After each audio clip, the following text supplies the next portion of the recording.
Oh, it's over on the stool. I asked Pops just to take a couple still.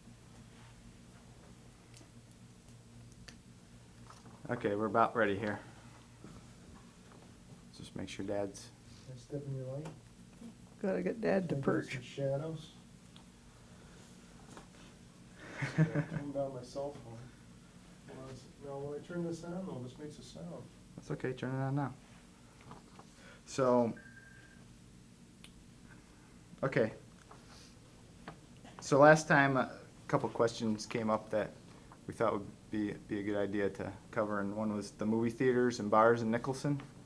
Oh, yeah, we had a movie theater, and I think there was a movie on Saturday night, Every Saturday, huh? every Saturday. And it would start with a cartoon,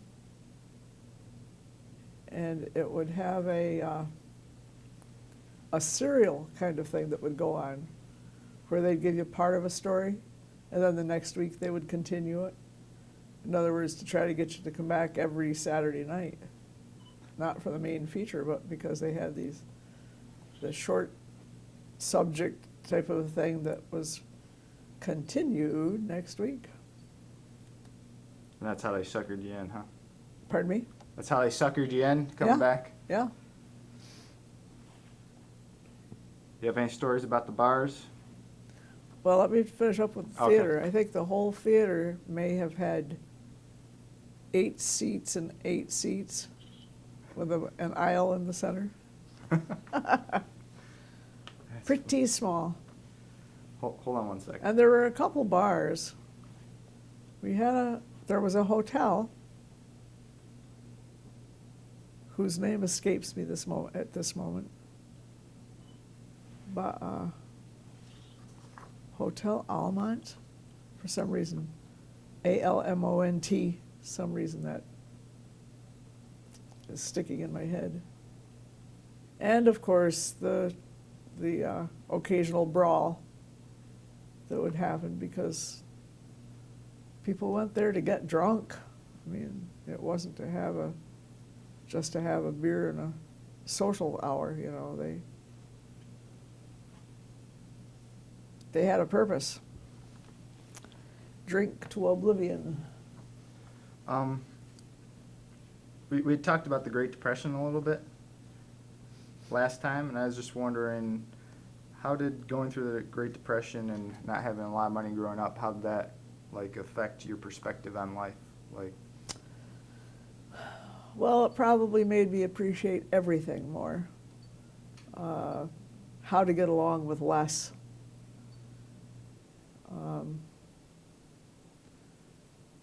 And probably treasure things maybe a little bit too much. At this point in my life, you know, I look around and I say, boy, I've got a lot of stuff. I've got a lot of things. And I'm very grateful for them. But I'm not sure about what that, you know, the Depression days played into that. Is that the kind of thing you want to know? Did it help? Did it possibly drive you to succeed more? Oh, I'm sure.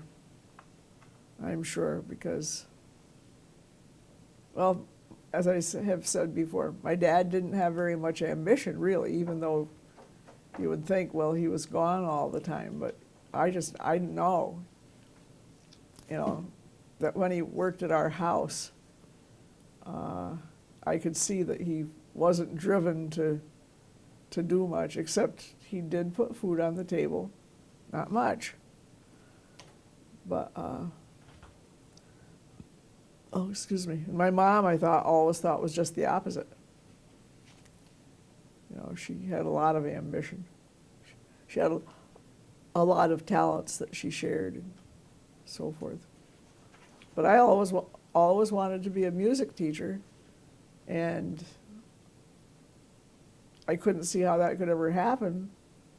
But I think it's all connected. That leads us, it's a good segue, leads us into talking about your college years and how did you afford to go to college, I guess would be the Oh, first I part of it. babysat for our town veterinarian and his wife, their 2 children, they lived across the street from us, which, if you could possibly imagine, a mansion-type place across from, it wasn't a shack.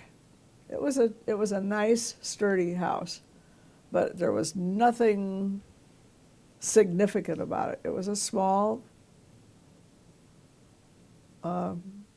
dwelling, but long story longer, when I was in high school, I babysat for this doctor and his wife, and for several years, actually, probably from the time I was a freshman, maybe even earlier, I don't know. And in my senior year, Doc said to me when they came home one night from a dinner outing, we understand that you would like to be a music teacher. And I said, yeah, but there's no way. And he said, well, Marge and I have been talking about this. We want to see if we can figure out some way for you to live your dream. And so the next step was that my mom and dad went down and talked with them. They would never step foot in our house, but you know, the reverse was okay. And so when they came back, both Mom and Daddy said, you know, well, the Locks, that was Doc's last name, L-O-C-H. The Locks would like to see you have a college education. And what they're proposing is that they will loan you the money to go interest-free, but you have to pay back, you have to teach, and you have to pay back the loans before you get married. So I didn't have a school in mind. I mean, there was no way I could go to college, so I hadn't applied for any scholarships or anything. Well, long story short, we got right on the stick and started applying to different schools. So I was accepted at Penn State, the University of Pennsylvania, Temple, and Mansfield. And we decided that Mansfield would be the best place because the student-teacher ratio would be more like what I was used to. You know, I wouldn't be, what's the word I want? Because of the huge number of people, wouldn't be squashed under, that's not the word I'm looking for, but you get the idea. Mm-hmm. And so Mansfield wanted me, and they were willing to give me a pretty good scholarship. And so my dad took out an insurance policy. I think it was for $1,000 or $2,000, so that if anything happened, there would be some money for them to pay back the loan. Is this funny to talk about in 2010? Yeah. Hoo-wee. So that's how it came about. And I did teach. I did pay back my loans before I got married. I mean, I followed all of the rules. So what was the Mansfield experience like for you? Well, in some ways it was a little bit overwhelming. I got very homesick because I had never been away from home that long, you know. Maybe a week in the summertime with an aunt and an uncle, not with people in a dorm room, you know, that I really didn't know. And I wasn't sure I wanted to know sometimes, you know.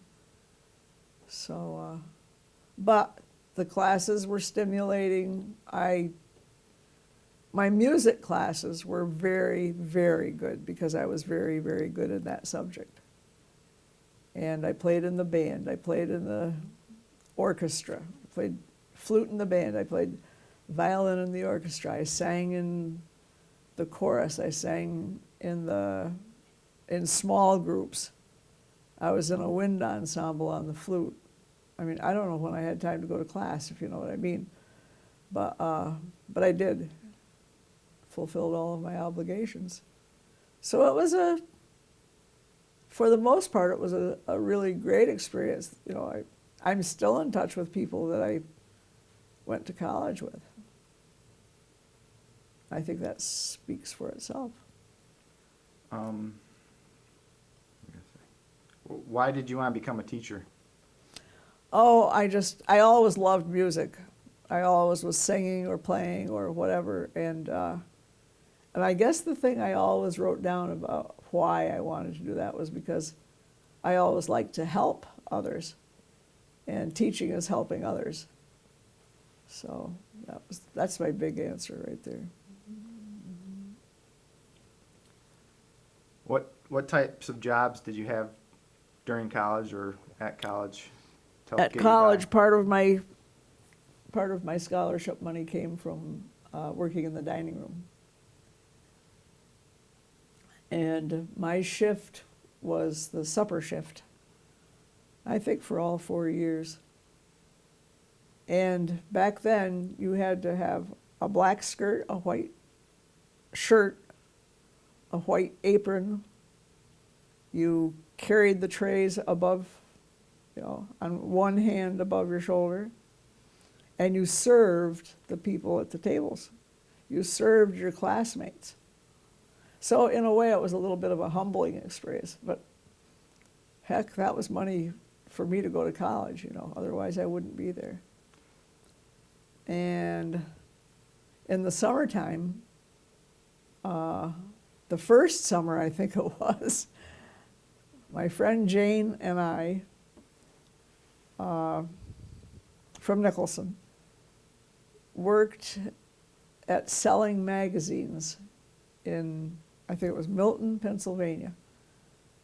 I don't remember how we met up with this guy, whether it was her father, it had to have been her father that got us introduced to him, and then he made sure we got to where we needed to go, and then we knocked on doors and sold magazines. And looking back, that was an awful experience. We didn't last very long. We may have done it for a week, but it was a horrible experience.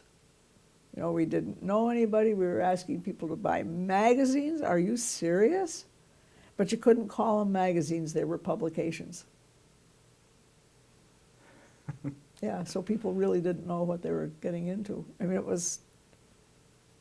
to me, it was a deceitful business. And I just could barely handle it. And then after that, each summer I went to Emporium, Pennsylvania to stay with my brother Ed, his wife Marie, and their children, and worked at Sylvania Electric. And I worked the night shift so I would get 10% more pay, because that was important, to be able to have money to go back to the next semester. And the first year that I was there, I came home for a weekend, and I told Mom I wasn't going to go back to Mansfield. And she said, "You what?" And I said, "Look at the money I'm making. I can help you and Daddy." That was, to help the family. Everybody else had, I just thought it was my turn. And she said, "You will not stop college." She said, "I want you to start thinking about your college education as an insurance policy. I never want you to have to work in a factory full time." And she had, and of course that's what I was doing. She wanted me to have a more noble profession. What was I gonna say? We found those pictures of some performances at Mansfield yesterday. Could you just talk a little bit about those? Well, you were expected, you were chosen as performers. It wasn't really up to you. It was up to the teachers. And so they had these, I think I call them vignettes. They weren't necessarily a whole opera, or they were original operas by some of the faculty, you know, to try to get them exposure to other things. They were fun, I guess. I don't remember much about them. Strange, but I just don't. Looking at the pictures, I remember all of the people that I sang with and so forth, but I don't remember the experience itself. I never did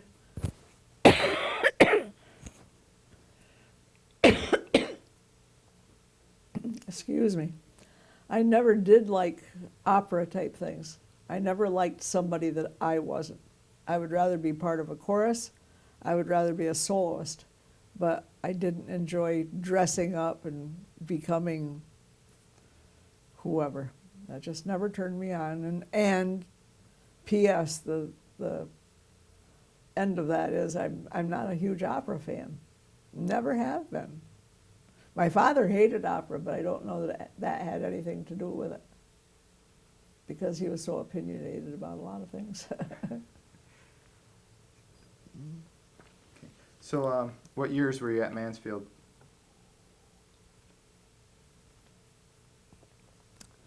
Fall of 1949 to graduation in 1953. So you're a class of 53 then? Yep.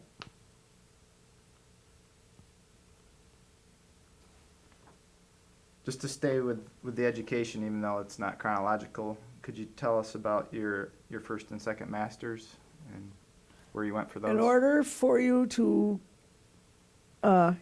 keep your teaching certificate in New York State, you had to have a master's degree within 10 years. That was required. So that's how I did that. And then I was doing some rather innovative things in my teaching, and I thought I had some special things to offer other teachers or whatever. And so I really wanted a PhD, and that would have been pretty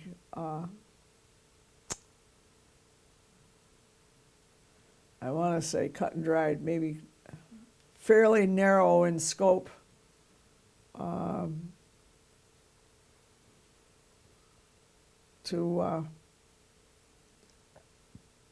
And I think it was going to be, I had my thesis material, not material, that's not true.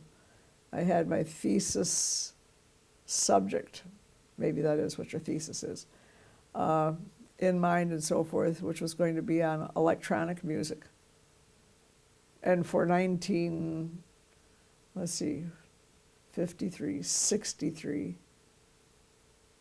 between, in the mid-60s, that was still very new. But I was doing quite a lot of stuff in my classrooms with it. I realized that it was one thing that that boys enjoyed a little bit more than girls. And since music wasn't a favorite subject, and yet they had to take it, you think 6th grade, I thought maybe if I had so many weeks of electronic music every year that would make them enjoy it a little bit more. But I did other things. I mean, I wasn't afraid to touch popular music and so forth. So you went to Ithaca College for your for my first master's. What year was that? That was between 53 and 63. Oh, so you took the full 10 years to work Oh, on yeah. it? Well, at that point I was married and raising a child. And I could do it, part of it in the summer. Part of it was I would go up after my day of school was over and take a course or two. I don't think I took more than one at a time. But. And your major for your master's was what? Music education. Then you got a second master's at Binghamton University. Could you talk about Right. Well, what happened was simultaneously, let's see, I applied for a sabbatical so that I could go to school. And that meant that I wouldn't teach for a year. I got my salary for a year, and I went to school that year. However, this is where the simultaneously word comes in. Your grandfather had a terminal illness during that time. And the PhD part I couldn't do it. It was just overwhelming. So of course I had to talk to my advisors and all of that. And we decided that instead of doing a PhD, I would get a second master's, and it would be a Master of Music in Performance Vocal.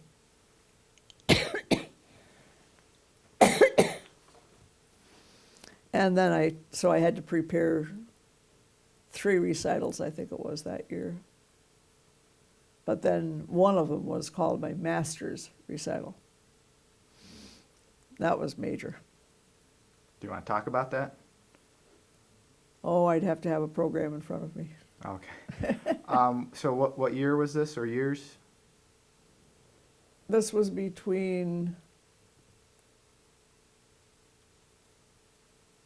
63 and 70. I think my degree I actually got in 76. So what year was your actual sabbatical? That was 71, 72. I think that's right. 72, 73.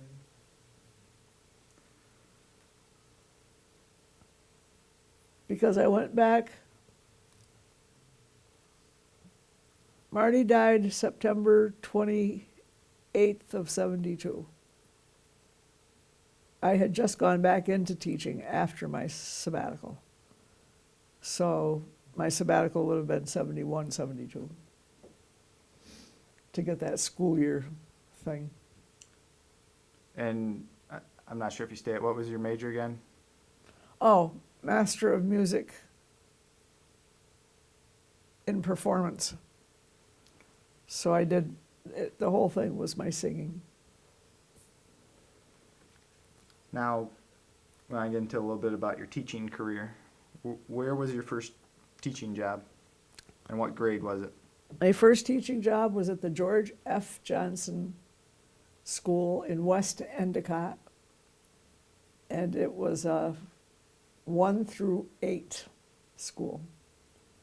And I had all of the music. I had all of the vocal music, and I also taught instruments.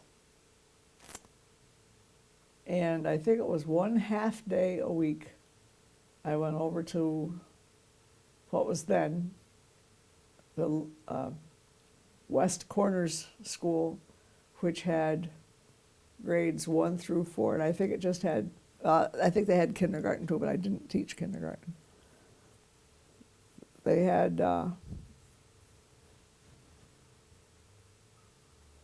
one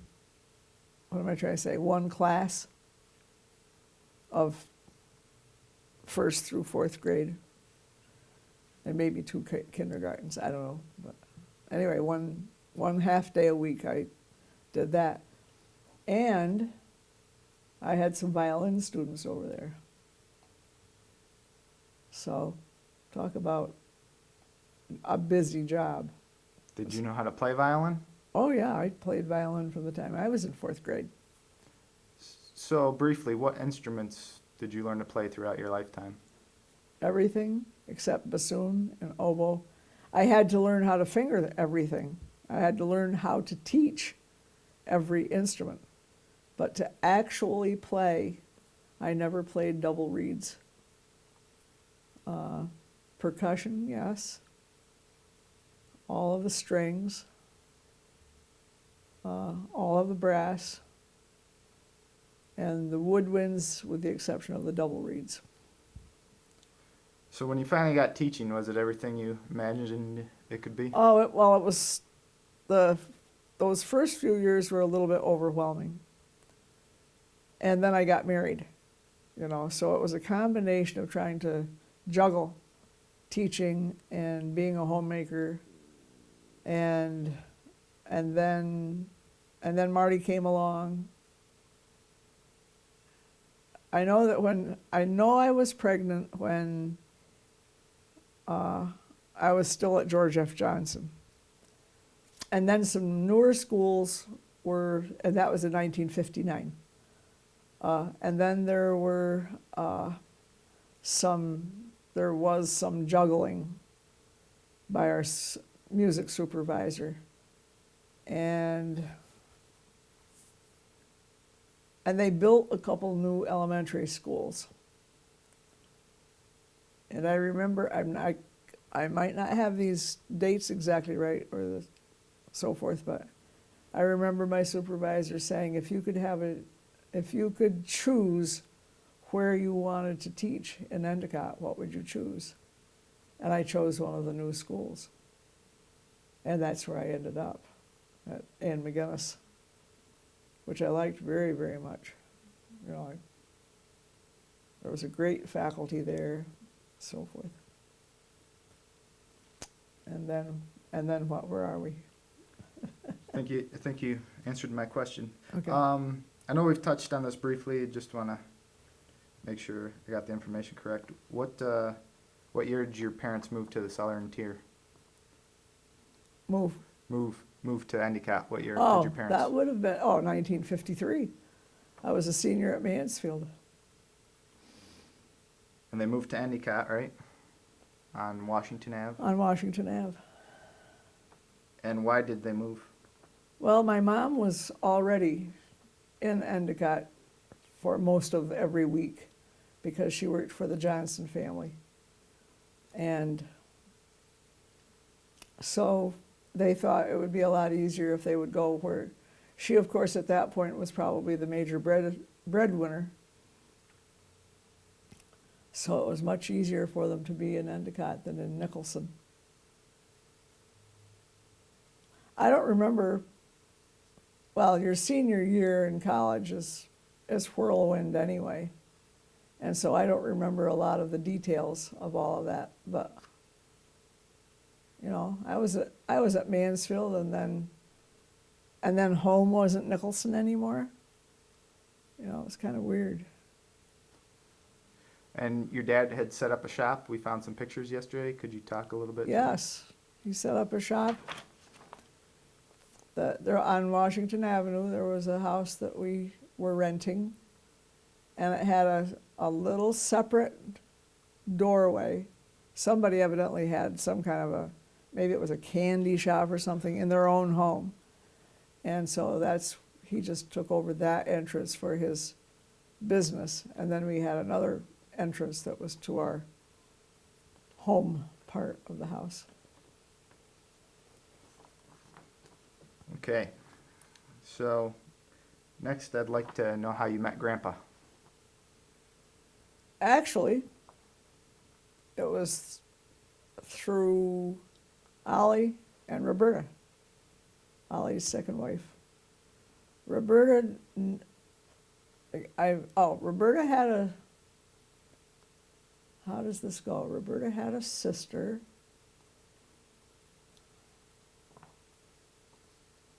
who knew BJ. And BJ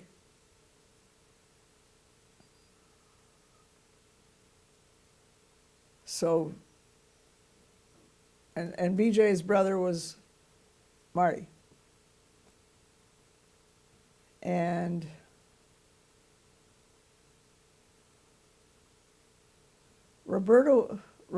I think Roberta had designs on Marty. I really do. I've always thought that. But she had a psychology degree. That just would never have flown very far. And anyway, somehow it was through those connections that BJ knew Roberta. Roberta met Ollie, just starting to work for WNBF, as I recall. And Ollie started to date Roberta, and then they thought that Marty and I should meet. I guess that's about it. Do you know what year that was? That would have been 54. Do you remember your first date? 55. No, Was it a double date, do you think, with I Holly? have no idea. You know what it was? It was probably, we probably just met at Ollie and Roberta's, well, at Roberta's, I'll say, because I don't think Ollie and Roberta were an item yet. They weren't married, I should say. Because that was quite often what you did. You met in big groups, and, oh, well, 6, 8 people, that was a big group. And just sort of hung out together. Was he a good-looking guy? Yeah, he was. Sorry, I couldn't resist that one. He had nice legs and so forth. Let's see. Would you say he swept you off your feet? No. No, he actually had to pursue me because I wasn't a person who dated very much. So I guess that's the answer. Okay. Let's see here. How long did you guys date before Grandpa proposed? Oh, I don't know, but I'll tell you the story of his proposal. Yep. We liked going down to Pennsylvania to see Hallie. Marty and Hallie were like 2 peas in a pod. They just were really, really close. And so Sunday afternoon, we very often drove down to Nicholson and then came back,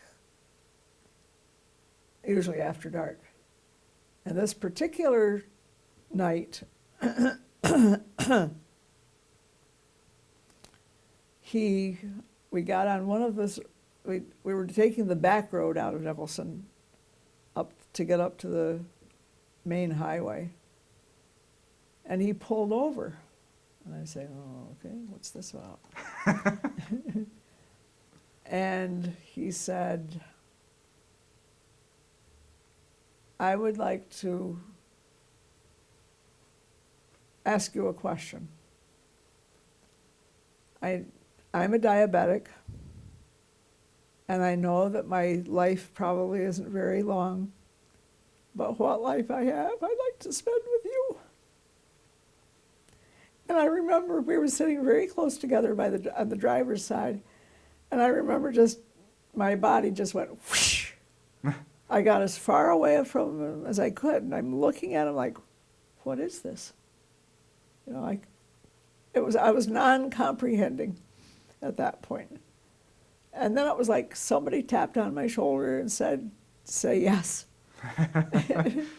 And so I don't know whether it was seconds or minutes or whatever the time factor was.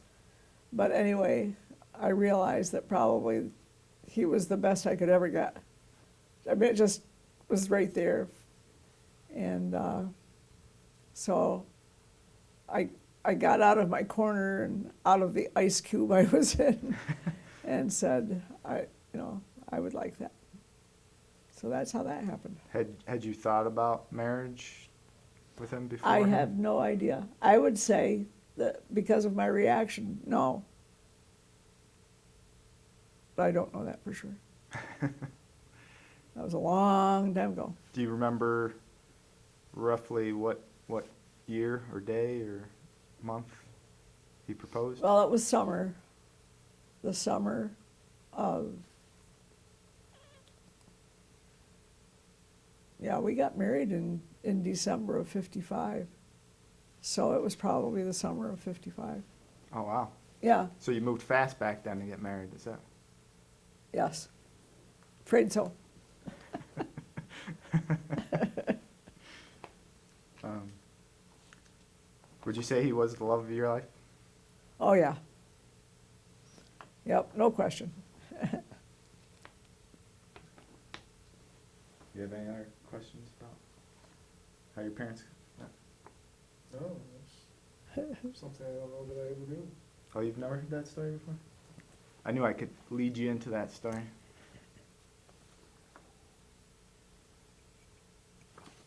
Take a pause here for a second.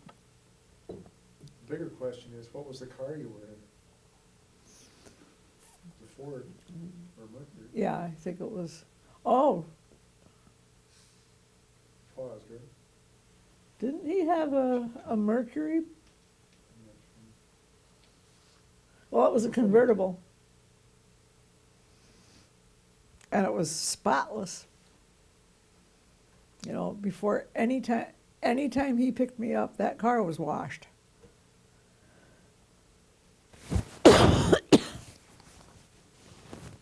Next question.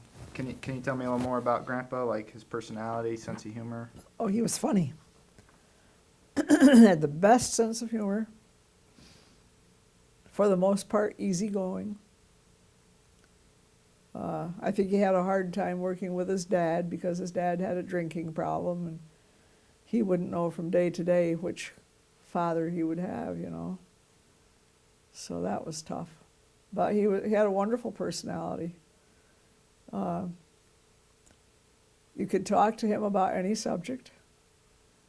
You could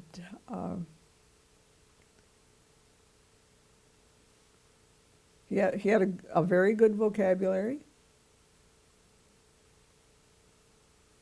He never went to college, correct? That's correct. But he completed high school? Oh, yeah. Yep.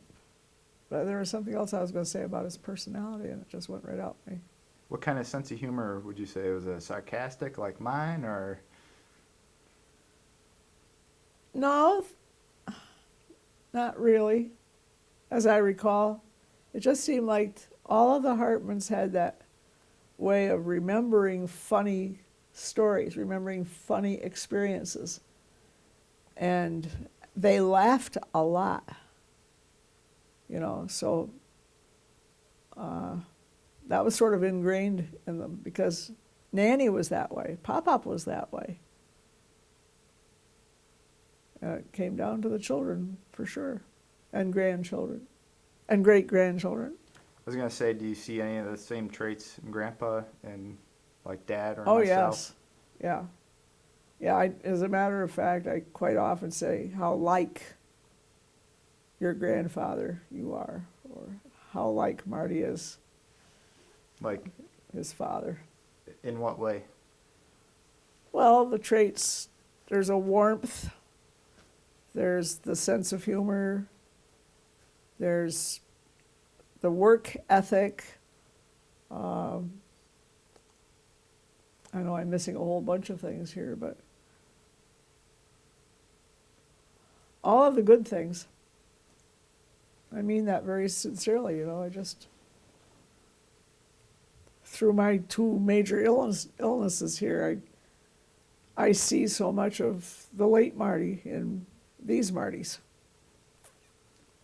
What type of interests did he have? Like hobbies? Cars. He loved antique cars. And Playboy. Oh, dear. Typical guy, cars and women. Yep. Wild, wild women, don't forget. He, and I would sort of pick up on that, you know, a lot of women would have been disgusted, I'm sure.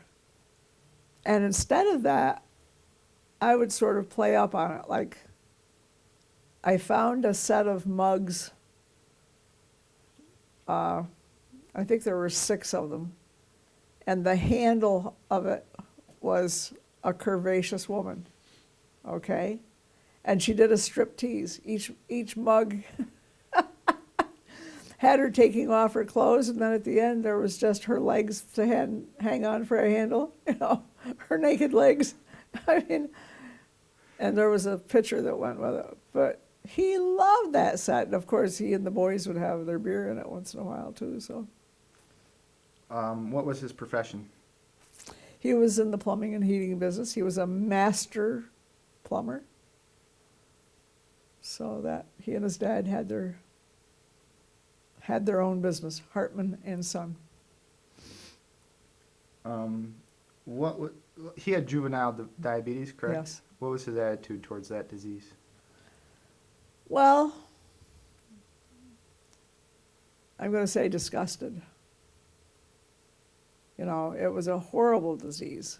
And back in at that time, if you went away for a weekend, you had to take your insulin with you. You had to take your insulin kit with the needles, and the insulin had to be refrigerated. So he had this special little kit that we took every place we traveled. And of course, he had to give himself a shot of insulin every single morning. You had to watch when you had your meals. You had to be sure to have them on time. And he hated some of that. And so he rebelled. You know, he wasn't a good patient. If he wanted a beer, he had a beer. And he would very often say, die young and be a good-looking corpse. You know, as strange as that may sound, and weird and funny, but not funny, he was really saying, I hope you're listening, because I'm not a good patient and I probably will die young. But I don't remember him ever talking about dying. I don't remember him ever, per se. I don't remember him ever being afraid or not being afraid or any of that stuff. But toward the disease, he very often would, you know, you could just tell, I hate this. Any memorable stories you'd like to share about anything in your life with Grandpa? I probably have a lot of them, but I can't remember them. Is there anything you'd like to ask your mother on the subject of your father? He's speechless. So I guess I'd like to ask about your marriage. What year were you married? Or what was the date? December 17th, 1955. I just had a comment. I was looking at the Hay list, and I noticed that your anniversary isn't on there. Is there a reason for that? It isn't? No. Wasn't on there. At least my copy, the copy I had. I think you're right, though, because because of the way I set that up. You know, with deaths and marriages and so forth. But it probably isn't. You're probably absolutely right. For what it's worth, yours and Tom's anniversary isn't on there either. So. Well, and in a way, there wouldn't be any reason for Yeah. it to be on there. But Although today would be your anniversary to Tom. On a brighter note. On a brighter note. What was your wedding day like? busy. Yeah, we were living on Jackson Avenue. So Carol and Lucille and I don't know how all of us did everything we had to do. And I got ready pretty much there. As I recall, there was some snow on the ground. And the wedding was at First Methodist Church in Endicott. There were a lot of people there. Do you remember how many? Oh. No, I don't. I just remember that there were a lot. Do you remember the minister's name? Leon Boughton. Bouton. And who was your maid of honor? Lucille, my sister, Lucille, Why did you choose her? because she was my sister. I also had a bridesmaid that was not a sister. It was Nancy Brown. She was my best friend. She taught with me in Endicott. Is she still around, or No, she died several years ago. did you keep in touch with her towards Mhm. later in life? Yeah. And her widower still keeps in touch. He remarried, and he still keeps in touch. Who was Grandpa's best man? Joe Zidmal, Zdimal. I've met him before. Do you know if he's still alive? No, he died last year, I think it was. And who gave you away? Because My brother Ed. your father had passed away That's right. earlier in the year. Yeah, earlier that same year.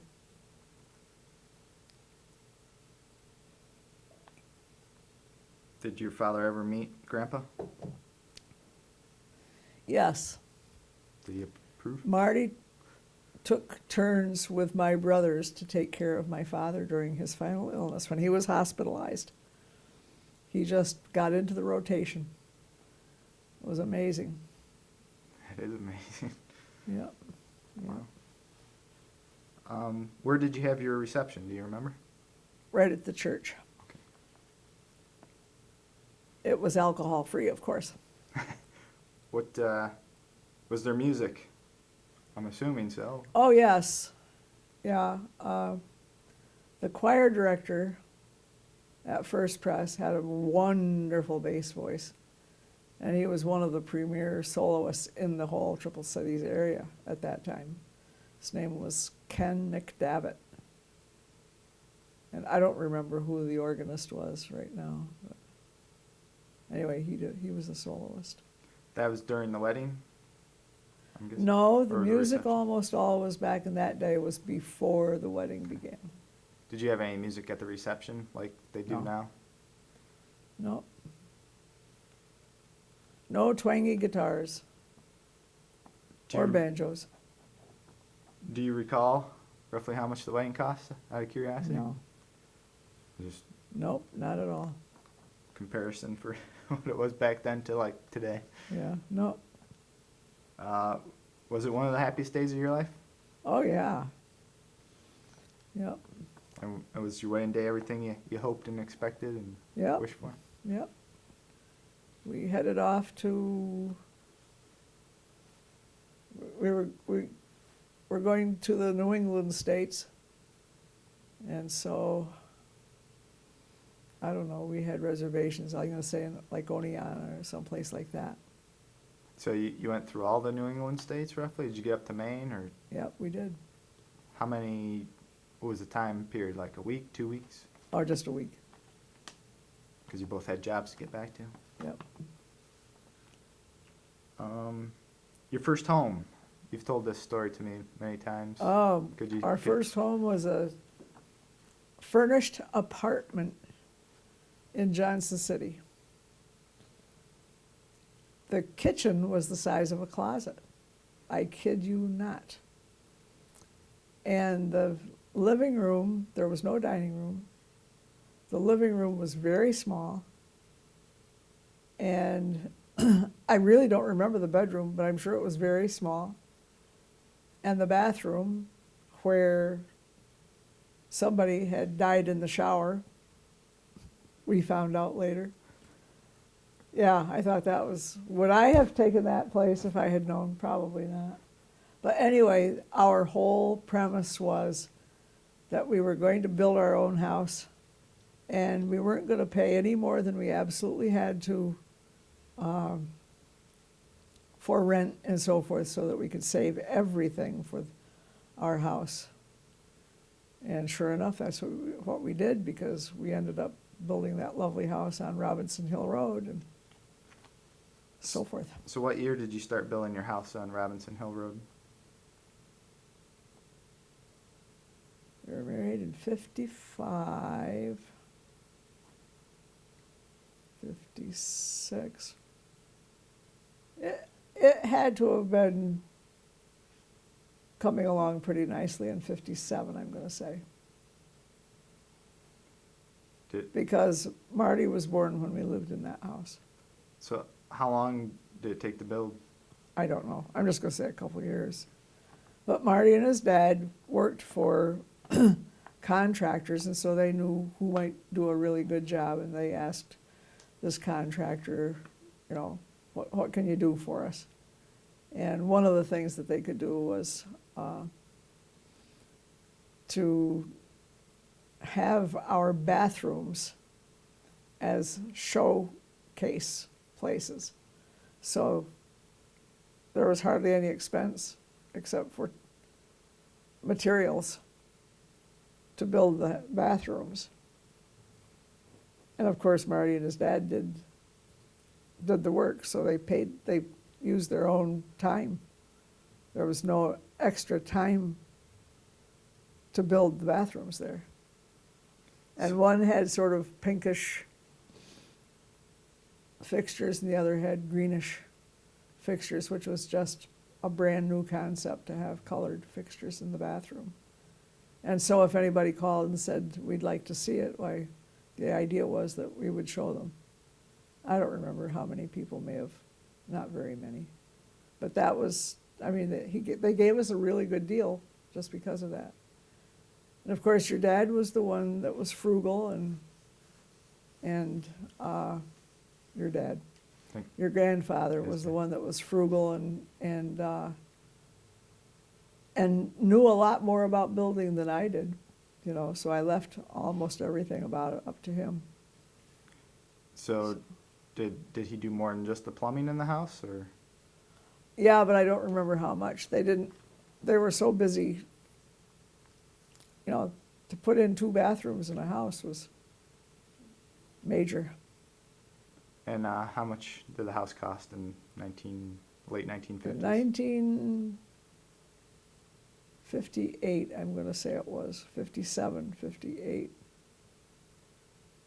I think it was $17,000, which was a king's ransom, you know. Could you describe the house a little for me?